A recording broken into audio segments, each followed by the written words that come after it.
जब कोई भी व्यक्ति घर छोड़कर अपना परिवार छोड़कर कमाने जाता है तो जब वापस आता है तो उसके परिवार के हर सदस्य जो होते हैं उससे क्या कहते हैं, उसको मैंने भोजपुरी में लिखा है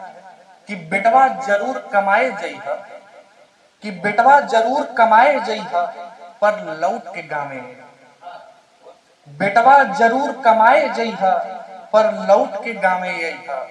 बुढ़ापे का सहारा होइहा बेटवा लौट के गावे अइहा। अब उसका जो बच्चा है, छोटा बच्चा है, वो अपने पिता से कहता है कि बाबू पेंसिलिया रबड़वा कटरवा ले अइहा, बाबू पेंसिलिया रबड़वा कटरवा ले अइहा,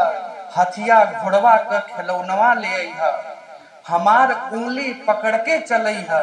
बाबू लौट के गावे। अब बहन कहती है कि भैया हाथे का कंगन और बाली ले अइहा, हम सुरक्षित रहब तू जन घबरइहा, और ए भैया रखिया का धागा ले अइहा भैया लौट के गावे। पत्नी कहती है कि सैया हमरे केसुअन का गजरा ले अइहा, नाकी का नथिया और कजरा ले अइहा, नीके से मांग का सिनुरा ले अइहा सैया लौट के गावे। अंतिम में 4 लाइनें माँ बाप कहते हैं कि बेटवा खूबे सम्मान कमइहा, बेटवा खूबे सम्मान कमइहा, घरवा का चमकान ले अइहा, आपन तू मुस्कान ले अइहा बेटवा लौट के गावे।